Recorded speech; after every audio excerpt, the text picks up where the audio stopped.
আসসালামু আলাইকুম সম্মানিত প্রিয় বাংলাদেশের নাগরিকবৃন্দ।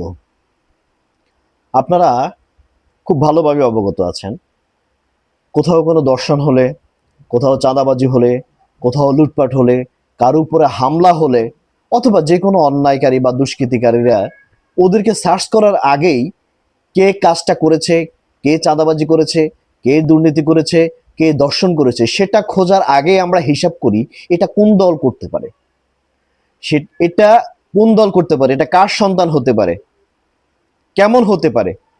আমরা ব্যক্তিটার দিকে কখনো চোখ দিই না, চোখ দিই সে কোন দল করে, কোন দলের মানুষ, কোন দলের মানুষ, কোন বাপের সন্তান, কোন ভাইয়ের ছোট ভাই, কোন ভাইয়ের বড় ভাই, এগুলাই খুঁজে মূলত বেসিক্যালি। এটাই খোঁজে, এটা বাংলাদেশ এটাই খোঁজে। এটা বাংলাদেশের শুরুর পর থেকে এরকমই চলে আসতেছে। কেউ কোনো অন্যায় করলে সে কোন দলের, সে কি করে, কোন পেশার, খালি এগুলা আইডেন্টিফাই করতে থাকে। ভাই, এগুলোকে আইডেন্টিফাই করার জিনিস, নাকি অন্যায় যে করছে, দর্শন যে করছে তাকে খুঁজে মারি, তাকে খুঁজে শাস্তির আয়ত্তে আনতে হবে।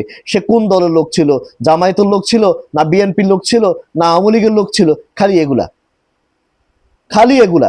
এই একটা শব্দ আপনার মুখ থেকে উচ্চারিত, একটা শব্দই, একটা শব্দই তার যে পাপ, সে পাপকে নিধন করার জন্য যথেষ্ট হয়ে যায়। আপনি উন্নত দেশগুলোর দিকে তাকিয়ে থাকেন, সবকিছু তো তাদেরকে ফলো করেন, কিন্তু আইন শাস্তির বেলায় তাদেরকে ফলো করতে পারেন না। কিছু কিছু অংশ ফলো করেন না, কিছু কিছু অংশ ফলো করেন। ওইখানে কার সন্তান, কার হাজবেন্ড, কার ফিতা, কোন দল করতো, রিপাবলিক করতো না ডেমোক্রেট, এগুলো তারা দেখে না। দেখে ব্যক্তি অন্যায় করছে, তাকে আনে ঝুলাই দাও। ব্যক্তি দর্শন করছে, তাকে আনে ঝুলাই দাও। তার কারণে তার পরিবারের উপর যেন কোনো ইফেক্ট না পড়ে, তার কারণে সে যেখানে জব করতে সেটার উপর যেন কোনো ইফেক্ট না করে, সেটা লাইবিলিটি পর্যন্ত সরকার নিয়ে নেয়। আর বাংলাদেশে, বাংলাদেশে মনে করেন মসজিদের সামনে থেকে জুতা চুরি হয়েছে, এখন সবার আগে চিন্তা করবে যে কোন দলের লোক চুরি করতে পারে জুতা, কোন সংস্থার লোক জুতা চুরি করতে পারে। এই যে চিন্তা ভাবনা, এই চিন্তা ভাবনা গুলো আমাদের আমাদের মাথা, আমাদের বিবেককে ডিস্ট্রয় করে দিয়েছে।